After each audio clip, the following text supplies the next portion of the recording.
didn't make it, those of you on Facebook saw the tire on the side of the road, but we won't show. Oh well, maybe they'll show the story. I don't know. There was something I was going to say, but I don't remember what. So Kathleen, I'll have you. Okay, so first thing with UMCOR is we've been told multiple times that the emphasis has been changed to more of a national program instead of an international. When we got into the depot, we saw lots and lots of boxes ready to be shipped out. But what we didn't know, and I think what a lot of people don't know, is that those boxes cannot be shipped out until they are requested. So if we see all this activity going on with hurricanes and fires and things like that, they don't just ship stuff out. It has to be requested. So sometimes things stay a little bit longer probably than we would think that they should, because they have to be requested by the regional disaster person. So I think that's probably one of the biggest things we learned is how do we get the word out to people to request, all those things that we put together, and other people, hundreds of other people have put together. So we put together almost 1,000 packets. So we verified them. So they come in and they may not have everything that they need. So we go through them. We went through them. We did almost 1,000 packets, which is about 4 cases. And you may have seen on the video at the beginning. The boxes are all put on a pallet. We did this by working together, sharing with each other, trusting each other, being together with each other, sharing stories and just being together. We came together in the van, squeezed in, had a great trip, and then just came together, as a group. And when you do that, change occurs. And I would say that all of us have been changed in some way or another, and then we'll see if that change becomes action. I think Jeff is just. So there's 3 different types of kits that UMCOR has that they put together and they verify. The first one up there in the buckets, those are the cleaning kits, and those are used to help people clean up their homes after floods, earthquakes, different natural disasters. The hygiene kit, most of you know about. Our church put together, I think, about 379 of those kits.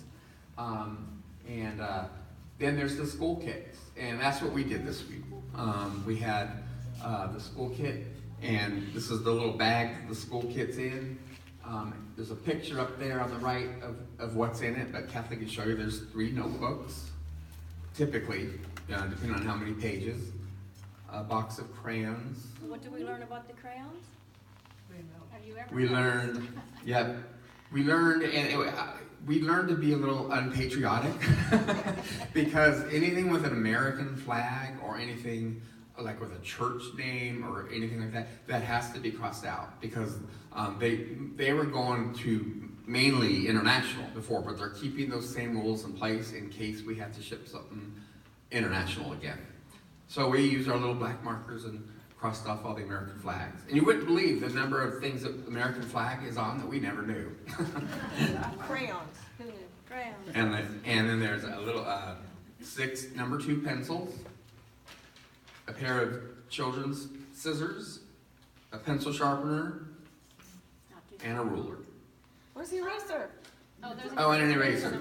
Oh, yeah, there's an eraser. Yep. 7 things. So we learned there were 7 things, and we just counted as we went through. So it was good to be there. We had a blessed time, and we thank the church for your support. Yes, Darlene. Why wouldn't they want The American to know flag. that America's? Some countries don't like America, and they don't want anything American. Well, should we be sending America? Absolutely. Absolutely. Yeah. I know, it was weird for us too when we first heard it. Yeah, and I had never noticed that there was an American flag on a box of crayons. There's 2 of them. Anyway, the first day we went to the depot, the UMCOR depot, and made these kits. And then the second day we went to the LDS thrift store and spent 2 hours there. The 3 ladies spent time with the big boxes. There are cardboard boxes called Gaylords, and they're about 6 feet square, and they're filled with stuff that people bring in from their houses, donations, all kinds of things. So our job was to sort them into carts around.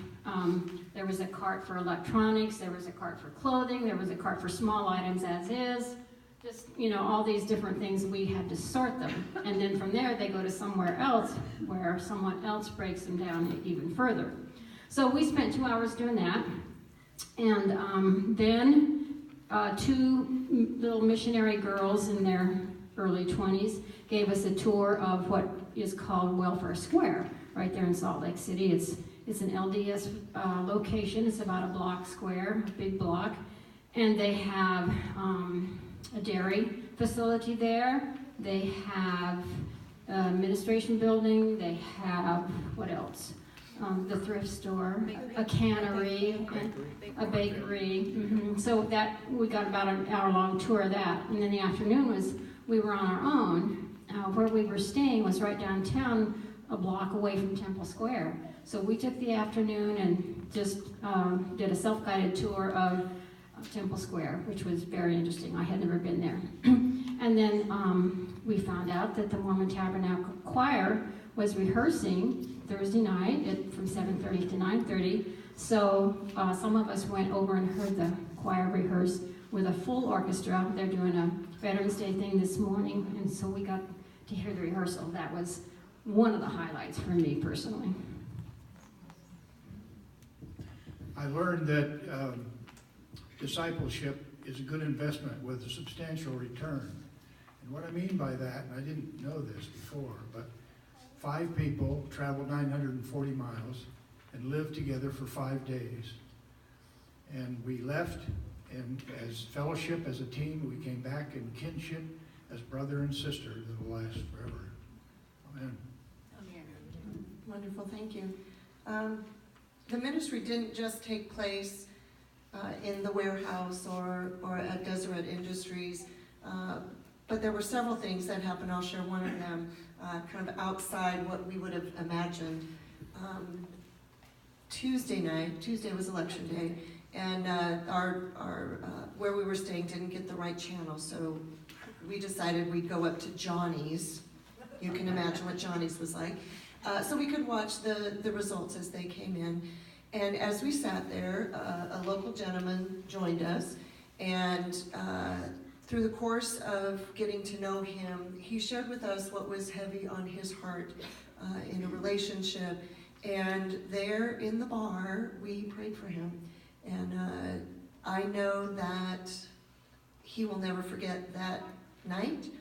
He was pretty drunk, so hopefully he'll remember. But I know that he will, because he came originally just kind of being jovial, and as we introduced ourselves and who we were, and he just really opened up to us, and it was a pretty incredible moment to sit in this bar and hold hands with this man and pray for him. So prayers for JB, because God is working on him. Amen. Awesome. Thank you all.